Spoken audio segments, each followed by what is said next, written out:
All right, let's stay with this very story and speak now to City Power Spokesperson Isaac Mangena. Isaac, thank you so much for your time. Has the power been restored?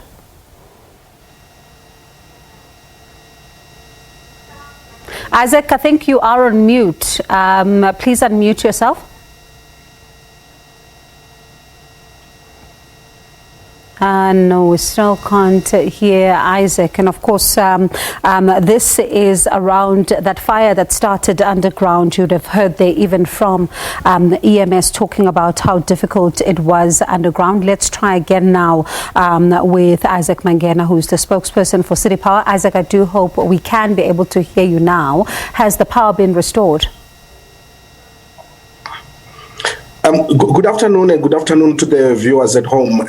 We have managed to basically backfeed some of the areas that were affected by this underground tunnel fire, and we have managed to basically get some of those suburbs or areas that were affected by this fire to basically be on. As we speak right now, 90% at least of those that were affected were managed to basically restore, and this is because of the way our substations are interlinked. You'll remember that the portion that was that caught fire is basically sitting between Fortsburg John West substation and Central substation, which is in the east, and the other one is in the south. So what we managed to do was to basically go around and manage to basically restore the areas such as Wema Pen and Village Deep, Newtown. They are all on, and even most of the parts of the city center they are also on, but we still have those that are still outstanding. Parts of the city CBD, especially around Ntemi, Piliso, Anderson, they're still off.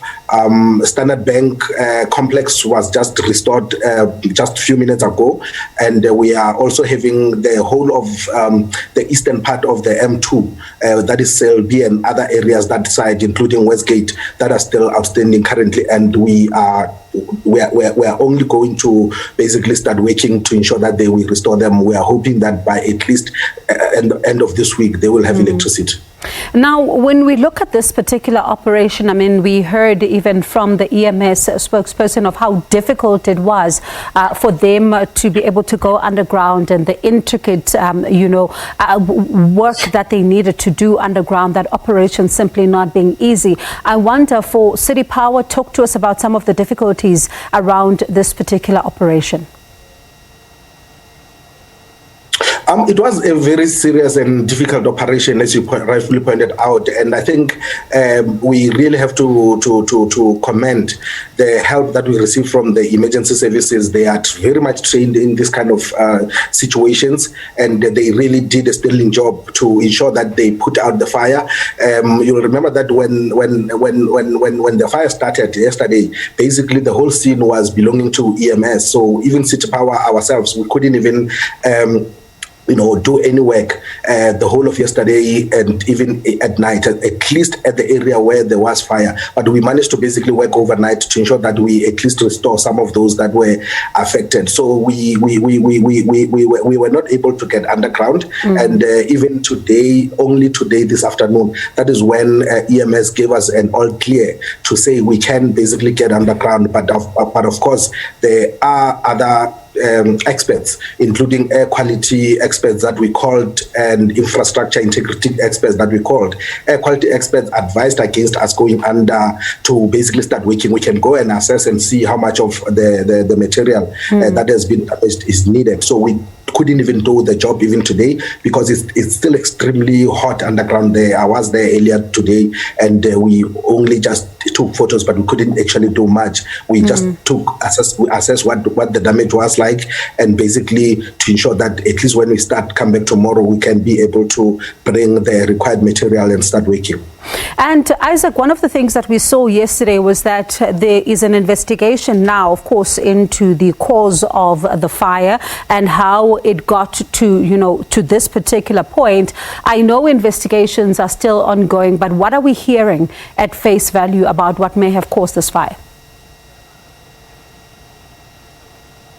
In wires games, Bongiwe, it's difficult to basically preempt what the cause or what the investigation will find out.